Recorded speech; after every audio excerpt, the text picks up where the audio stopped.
Good afternoon, people. How are y'all doing? Woo! Yeah! Yes, my name is Casin Peek, and I have a question. Well, I actually have two questions. What's for lunch? What do y'all got going on? Ethan, what are you eating, man? Meal prep. Yes, that's always good. Well, my second question, which is the more important question, it's a two-word question, so it's not really going to make sense until I give some context to it, but I want this kind of circulating in y'all's brains as we go through some of the information I'm going to unpack. So my question is shared vision. Doesn't make any sense right now, but the important part is that this is over something that we're all passionate about. I think everybody in this room is either a sound engineer or a musician, and that's what it's going to pertain to. So let's see here. I'd like to kind of just introduce some thought to us. In the live sound industry, musicians and sound engineers take the important roles of making shows happen and helping music flourish with the least amount of issues possible. Live music is important in a lot of different ways because our concerts are what bring us together. I mean, you have so many people that go into a show and they show up with the intent of feeling something, and you have so many people in that audience who may have nothing alike, but they have something alike in the fact that they love feeling good and they love listening to good music and seeing good shows. So live music is insanely important in that sense. And of course, as mentioned before, there are two main parties that make this possible. Of course, there's a whole lot more, but the two ones that help you hear the music and see, or not necessarily see the music, but feel the music are the musicians and the sound engineers. So I'd like to introduce that. Do these people have a shared vision? So I want to, I guess, put a thought into y'all's brains. Sound engineers and musicians should be able to effectively communicate and collaborate to give the best show possible to the audience. This is highlighted in so many different ways. In a lot of the shows that I play with my band No Ballads, I see a lot of different types of collaborations. Like, of course, with the bass show, I had Jeremiah up there helping me out with monitors, and we had Matt and the other sound students running front of house, and that helped us sound good, and that is insanely important. Let's see here. So let's go through the two different parties and I guess describe some of what they do and why they're important and what they contribute to. So musicians at their core, they're the people who get to communicate with the audience. They're the people who see the audience head on, and they're the people who look at, smile, and play the music for the audience. And that's so important that it's such a privilege, just being a musician myself, being able to get up there and I guess talk to these people through my art. That's one of the most important things to me. It's something that I really want to do, and I'm sure it's something that everybody in the audience wants to do at some point in time. And I mean, it's truly a privilege, and I think we're truly blessed to have that kind of thing. So what do they contribute? They contribute the music itself. These musicians, they rehearse this music and they practice it, and they practice their instruments and refine their craft, and they get in front of these people and they provide that to them. I mean, it's just insanely important for these people to practice this music and rehearse it and work really hard at it so that the people in the audience can have the best possible experience provided by the musicians. Sound engineers. These people are behind the scenes, but they are equally as important, and I would say, honestly, in my opinion, they're more important. They're the people who amplify the voice of the musicians, and they're the people who allow the audience to hear the art that we provide. The things that they contribute, I'd say a lot of it is gear. One of the biggest things is, I mean, they spend so much money on gear. It's super expensive, and I mean, they use this gear, and it's super complicated stuff, so they have to contribute their time to learning how to do this kind of thing, and I mean, they contribute their time to the musicians as well, and they contribute their understanding to the musicians, and that's something that's going to be highlighted here is, I mean, communication between the two is going to be super important, and sound engineers are some of the smartest people you can talk to in a lot of different ways because of some of the stuff that they understand. Even just taking Live Sound 1 with Matt, I've learned just so much about everything behind the scenes, and it's a lot of stuff that I would have never guessed, so I would say we need to really appreciate our sound engineers, musicians. They're super important to us. So, possible conflicts that can happen between sound engineers and musicians. I'm sure we have all had examples of this happening. Musicians and sound engineers tend to butt heads a little bit due to a number of different things. I mean, we could take a look at some of the ways that the attributes of both musicians and sound engineers can cause conflict and disconnects because there's a lapse in communication. Or maybe just something didn't go as planned and that created a certain disconnect between the two. So I'm going to provide 2 examples of conflict arising because of a lapse in judgment or a lapse in understanding, maybe something going wrong or somebody not containing themselves and being able to contribute consistency and understanding to the show. So the first example, this example is actually about me. The drummer changed volume drastically from sound check to performance. I have been very guilty of this in the past, and it's something that I've tried to work on. Of course, it's a mix of getting excited when the show's starting and you're pounding the crap out of the drums. That's pretty much what it is. But the consistency is something that really needs to be there. And in this example, that consistency was not held up. Sound engineer had to compensate on the spot during performance.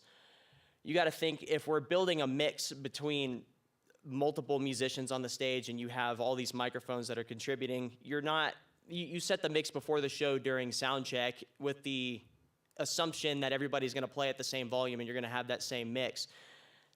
In this case, it's not the case. So in the front of house mix, you're going to hear a lot of drums if that drummer changes everything and starts playing super loud. You're not going to have a whole lot of the other instruments, and you're not going to have the singers, more importantly, because the thing people got to understand is that singers can't compete with the other instruments on stage. That's just what it is. Your voice isn't as loud as, say, an amplifier or a drum set. Cymbals mainly, those are super loud. And also the monitor mix for the other musicians. We got to think that everybody has built their mix in a way that's good for them, and if the drummer messes that up by playing super loud, those other musicians on the stage may not be able to hear the things that they need to hear, such as themselves, or the other instruments that may give them cues or anything like that, or it might just blur everything out and it might mud everything up. My second example is something that I also lived through. This was a show that we played in Amarillo with my band, My Serenity. A sound engineer had all of the levels too loud, which caused feedback from multiple different frequencies, so they started turning down a bunch of frequencies to try and compensate for this. Well, the thing that we needed to realize in a room that was probably 200 feet by 100 feet is that you can't turn stuff up to a certain point without getting feedback, especially in a room, because it was concrete all around. You had some curtains in the back or maybe some soundproofing along the walls headed up to the stage, but that's only going to do so much when your mix is just way too loud for what's needed in the room and for what's needed in the music. So it did the mix a disservice, and they had to sit there and figure out, well, what frequency is feedbacking and what do we need to turn down, which ended up being everything, and they lost a sense of their mix because of that. And what could have been solved there is they could have just turned everything down to compensate for the room, and everything would have been fine.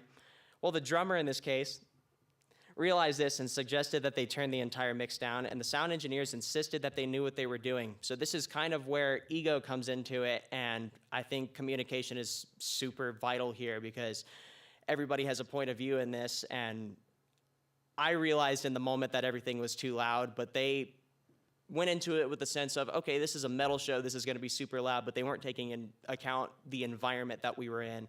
And I tried to communicate that, but that didn't end up working out because lapse in letting everybody have their say.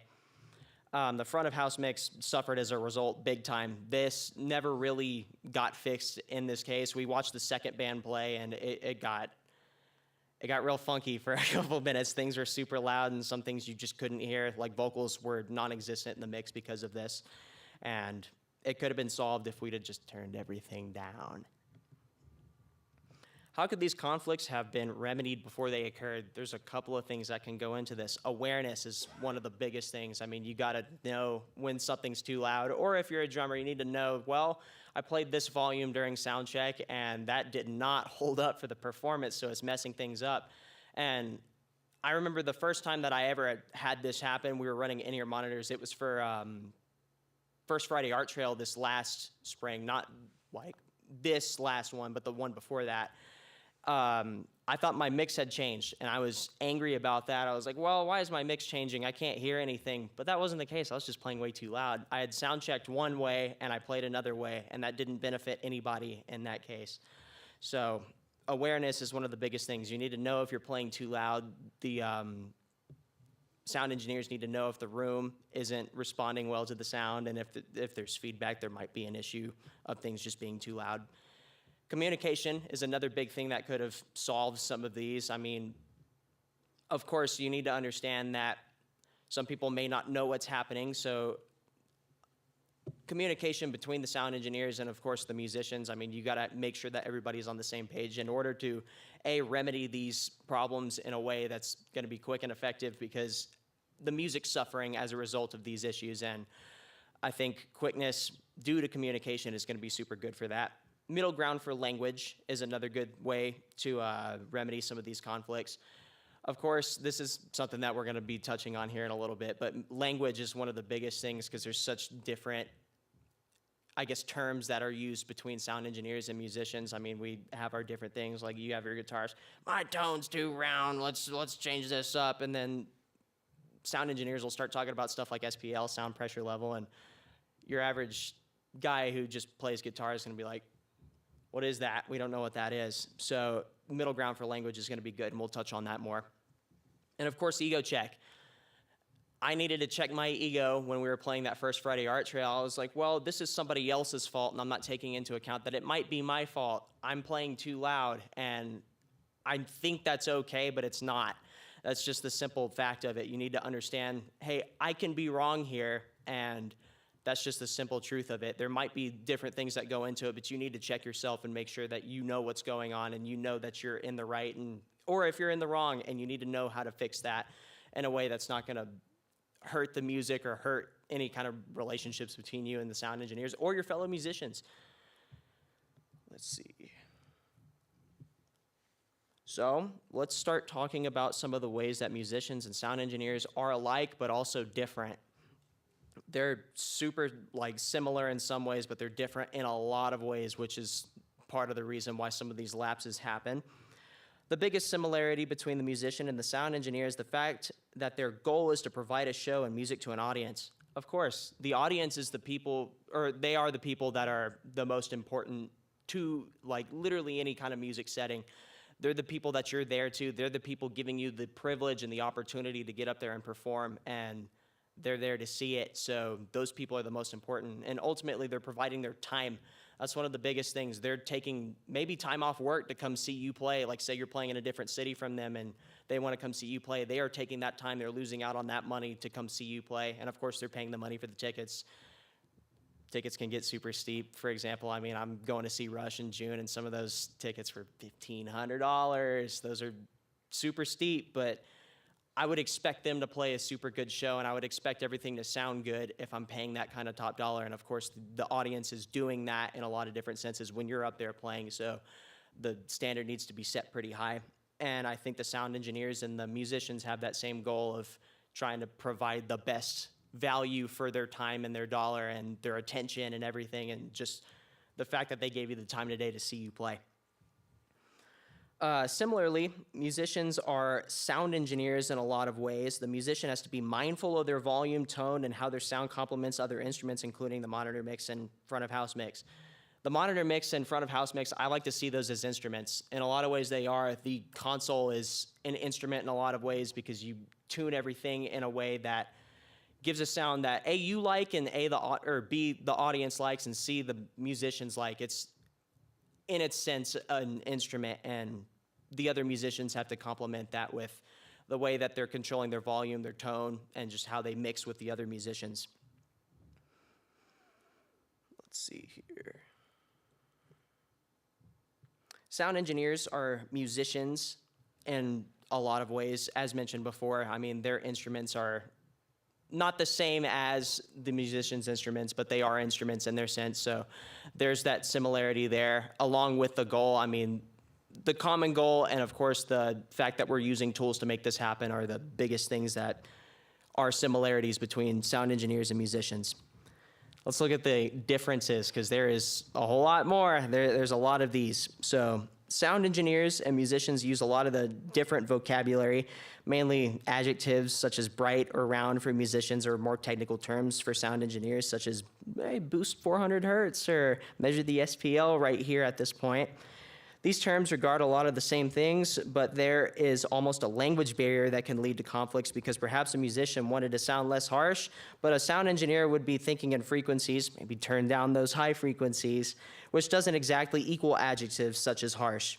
The sound engineer may make a change that the musician didn't want, and conflicts arise from that.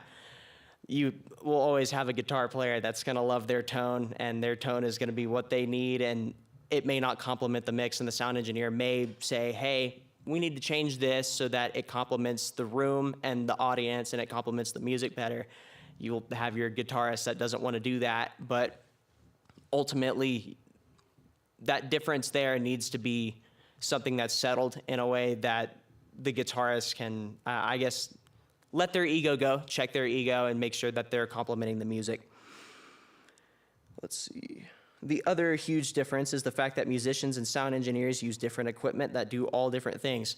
A system equalizer is not the same thing as a bass guitar. You're gonna have so many different types of gear and different things for musicians. I would say for musicians, it's way more simple. You'll have your amplifier and you'll have your guitar if you have that, and there's a couple of knobs that you twist on there that maybe say low, mids, high, gain. You shape that in a way that's gonna sound good for you, but as learning in Live Sound 1, there is a lot of gear that has a lot more to it than, say, a drum, which has a head. It's a shell with two heads, and you hit it. That's pretty much what it is. Those system EQs have so many different things, and power amplifiers, and I mean, your speakers and your microphones, you connect those in so many different ways, and it's complicated. It's complicated stuff, and that difference there is, I mean, truly defining, because musicians may not understand that sometimes. Like, their gear is way more simple in a lot of ways. This can mean that engineers may not fully understand the structure and function of the instrument. Most of the time they do, I'll just let you know that. But it also means that musicians may not understand the structure and function of the sound system, which is also kind of the role. A lot of these musicians don't know. And I mean, of course, I mean, for 5 years, I'm still learning a whole lot of stuff. I have a lot of ways to go when it comes to learning about sound equipment, but I'd say I'd understand more than before at the start of the semester. But that's usually the role. They don't know how these speakers work. They don't know what the components are called. They don't know what microphones actually do. They don't know what the components going into making those things work do. So I would say that just even that kind of lapse in, we don't understand how this works, that might cause any conflicts.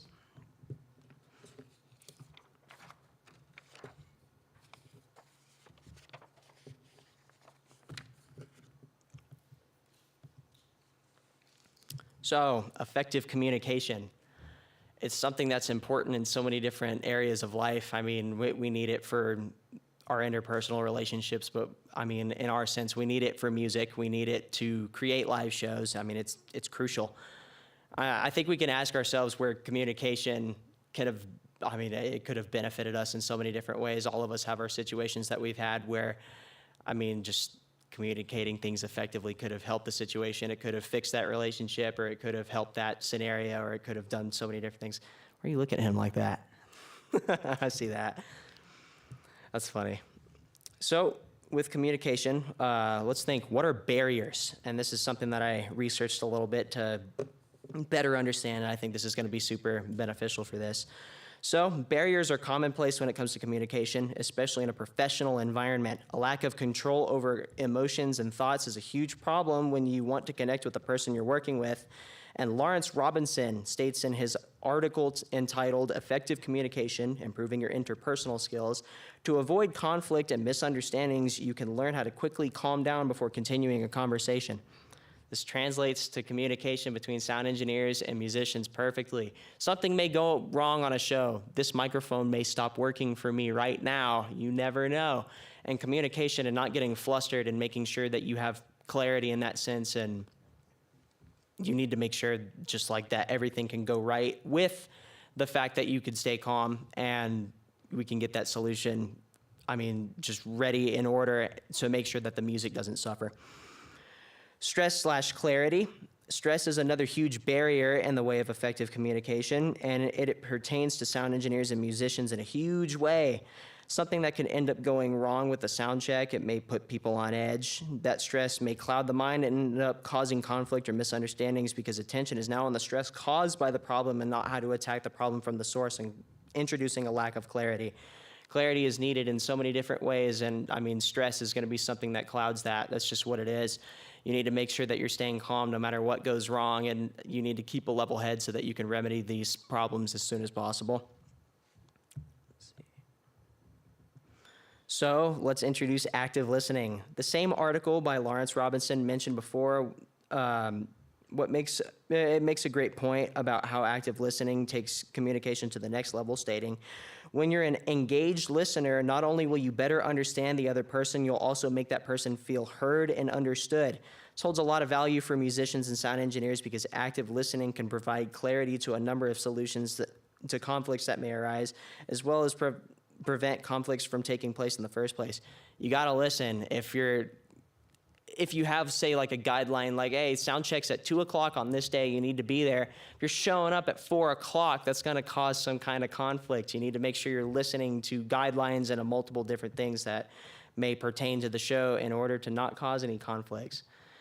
So nonverbal communication is equally important. Nonverbal communication is a useful tool that can strengthen communication in general between musicians and sound engineers. It can be used in a variety of different ways, with some ways including, say, an up signal for the hand of the musician to signal they need more level of a certain instrument or track, and vice versa for the engineer.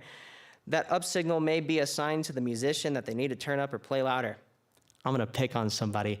I have Emerson sitting here in the audience right here, so I want everybody to imagine that Emerson is a sound engineer, which Emerson is definitely going to be. You're awesome. But I'm going to pretend that I'm a drummer. You don't really have to pretend that. But I need more level of this.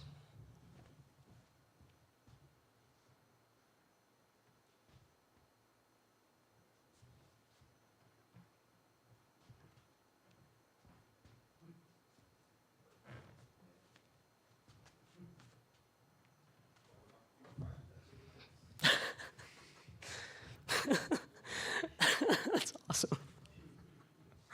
Oh, man. Can you tell what was said there? I don't think you can. That wasn't super effective, and you could tell that I got flustered because the level that I needed didn't go up. I didn't point at the right thing. I'm just waving my hands around. What does that mean?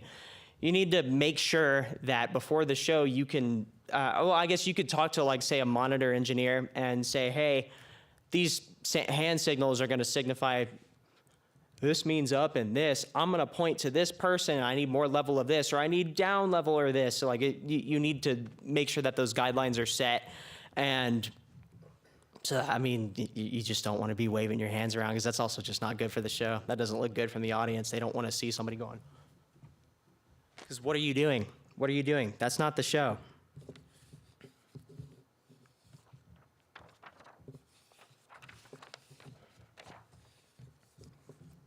So language, this is something that comes into communication. We could say things like, hey, the bass drum is way too clicky. Or can you take 100 hertz down to balance out your guitar tone? And I'm hearing too much mud in the bass. We have to make sure that we know what these things mean. We need to talk to the sound engineer and communicate in a way that makes it understandable. Say, okay, 100 hertz, what does that translate to on a guitar amp? Well, maybe that's your bass. You need to turn down your bass. Or say, hey, my bass drum's too clicky. What does that mean? You need to outline it in a way that makes sense to both parties so that they don't start changing things and it's not what you want, because that can cause problems. Expectations. This is one of the biggest things. I mean, this is just being punctual. Load-in is at 4 o'clock. Sound check is at 5 o'clock. If you don't adhere to this, then there's going to be problems. That's just what it is. I mean, the expectations are set for a reason, and on both sides, if people don't follow them, that's going to cause conflict. Band members are expected to listen to each other. Yes, this is, I mean, it would be obvious. I would say that this is obvious, but in a lot of ways it's not. I mean, you need to know what to listen for when it comes to your performance. I mean, you need to know where you're at in a song if you're a musician, of course, and sound engineers need to know, oh, like, we can't hear the vocals at all, so maybe there's something wrong with this microphone, or there's something wrong with the mix, or maybe somebody changed something about their playing that made this happen. We need to make sure that we're listening to each other, and we need to make sure that what we're hearing is correct. Being mindful of volume and tone blending as well. This is especially true for guitarists and bassists. I mean, your scoop tone is super cool on this metal tune, but you're not going to be able to hear that much because the guitar is a mid-range instrument. You need to turn those mids up, man. That's just what it is. That's an expectation. You need to be able to be flexible when it comes to your tone, and I mean volume, of course. I mean, that's, as mentioned before, that's going to mess up the mix if you don't know what's going on. Consistency, as mentioned before, the drummer in this case, which is me, you need to play the drums at the same volume as you did in performance as you did during sound check. No spontaneous level changes in guitars. If you can't hear yourself, you need to communicate to the sound engineer that you can't hear yourself. Don't go to your amp and crank it. That's just not how that works. It's going to mess everything up for everybody else. For sound engineers, the monitor mix needs to not move unless needed. Of course, I don't think this is going to happen, but maybe you have a monitor engineer that's going to go in there and start changing stuff around. You can't do that. That's just staying consistent with the mix unless it's needed is absolutely crucial. Collaboration. This is one of the biggest things here. Things may go wrong, but both parties can fix it together. You need to make sure that with communication and everything, you need to make sure that everything's good. And I mean, if you're working together, you could fix a problem quicker and the music isn't going to suffer as much as a result. Sound check also, this is super highlighted. I mean, as the bass show happened, we needed collaboration to make sure that monitor mixes are good, and of course front of house mixes, and I needed to collaborate with my other musicians to make sure that we sounded good. We needed to run songs. That's a collaborative effort. I mean, playing in a band, that's collaboration. That's what it is right there. So let's put it into practice, shall we?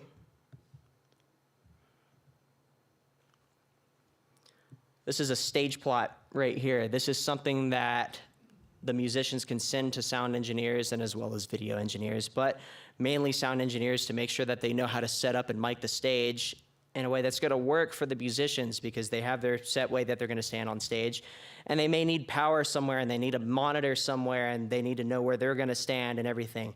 I'd say this is a good example. Of course, you can see guitar amps, and then you can see the drums, you can see the other amps, and you can see where power is, and you can see where the monitors are going to be. That's why stage plots are so beneficial to so many different things, because you're not walking into a show guessing where you're going to be. This is an input list. This is something that usually comes in with a stage plot. You can see on here, there's multiple different rows and columns. You have an instrument column, which is going to just tell you what things need to be mic'd and what things need inputs. See, you could see that there's a kick, there's a snare for top and bottom. You can see hi-hat, rack tom, etc. You could see the mics that are preferred for that. So if you're a high-level musician and you could demand for certain mics or request certain mics, you could write those down there and you could see if those things could be provided to you. You could see the stand column right here. Small boom stands, of course. Some singers, if you're playing guitar, you're not going to want a straight stand smacking your guitar, so you might want a boom stand, or if you're not playing guitar, you might want a straight stand. That'll help you out. And of course, you're going to see a column where there's like a monitor mix. You can see where things are going to lie. And then a floor plan symbol. So you'll have a symbol on there that you can actually put on the stage plot to even further just that clarity. That would help tremendously. That helps everybody. Sound check. This is the most crucial point. I would say this is the most important part of the show besides the performance. The purpose of a sound check is to check levels, dial in tones, mix, and do a test run of the music. You need to go into the performance knowing what you're going to sound like and knowing what the songs are supposed to sound like and knowing what you're going to play, of course. And you need to make sure that everybody's on the same page. This is the best way to do this. You're going to go in, you're going to make sure everything's mic'd correctly, and you're going to check your levels for drums. You're going to hit everything consistently, and you're going to make sure that you're playing in a way that's going to mirror what you're going to do during a show. And of course, for guitar players, bassists, and singers too, you're going to make sure that consistency is there. Dialing in tones, of course. You may be playing in a different room every show. You'd hope so. So you're going to make sure that your tones complement that room and complement the mix and complement where the audience is going to be. So if you have an outrageous amount of highs on your guitars in a small room, you're going to blast somebody away with that. You don't want to do that. So turn your highs down. That's the simple part of it. Mixing, of course, I mean, having your monitor mixes and the front of house mix, that's crucial. You need the audience to be able to hear, and you need to be able to hear yourself and the other musicians, which touches on just being able to listen to everybody else. You need to be able to listen to the people that you're playing with and make sure that the music is going right, because if you can't hear anything, there's not much you can do. Test run, playing songs. You gotta test a couple of songs on your set, or similar songs to your set. Play at the same intensity level that's gonna be played during the show, and you're gonna be able to say, oh, well, I need more of this vocal. I thought that I had it right when we checked levels, but I actually need more of this. So you'll be able to check that and just to make sure. And even during the show, you may need to do that. But sound check, I mean, you could just solidify those things even quicker. The big moment, performance. This is where everything comes to fruition. This is where the audience gets the product of their effort, their money, their time, their attention. And this is where you're going to show up and hopefully do everything right. This is the expectation. This is where collaboration and communication is going to be key. If something goes wrong during the show, you need to make sure that everybody's on the same page with how to fix things. And even with, like, say, like a microphone screws up on the drum set, like say you smack a microphone and you need to take that microphone off and you have a sound engineer running up there to get a new mic on there, take that mic off, collaborate during this performance and make sure that everything is going good, because you don't want the music to suffer. The music's the most important part of everything. I mean, you need that music there for the audience, because the audience are the people that are giving you that opportunity. So performance, I mean, it's so insanely important. You need your expectations, your consistency, your collaboration. You need to make sure your stage plot's still, like, I mean, you sent that in for sound check, but make sure nothing changes. You can't go moving stuff around on stage afterwards. But performance, I mean, that's the whole point. That's what we do. That's musicians. That's sound engineers. That's the beauty of everything that we do. So is it a shared vision? Do the sound engineer and the musician have a shared vision? Well, if we think about it, we have a common goal. We want to bring a show to people, and we want to make that show sound and feel good, and we want these people to have a good time. And we want to have a good time too. We want to make sure that everything's good and there's no conflicts, and we want to make sure that it's a good environment, because ultimately the memory of it all, I mean, you don't want to look back on this show and be like, oh, this was terrible, man. Like, so many things went wrong, and the audience wasn't happy, and the sound engineer was pissed at me, and, like, I mean, everybody was drinking and it was terrible. It was just a bad time. Like, we don't want to look back and notice that. So is it a shared vision? I would say ultimately it is a conglomeration of multiple visions into one shared vision. If we think about this, like the monitor engineer versus the front of house engineer versus the drummer versus the guitarist, they're all going to have their vision of how the show's going to go. And the show ultimately, if everything's done right, is going to be a mix of everything. And it's going to be one beautiful big project that everybody's involved in. And it's going to be something that the audience can enjoy. And it's going to be something that everybody else can enjoy. So I would say, is it a shared vision? Yeah, in a lot of ways it is. In some ways it's not, but overall, yes. So here's a source. I want to invite everybody. I mean, if you have any questions, just blurt them out. Let's hear them. Does anybody have any questions for me? Come on, somebody's got to have something. Emerson, you have something for me? You got the most understanding out of this? Wow. Well, cool. If there aren't any questions, I guess that would be it. I appreciate y'all being here, listening to me, and this was fun.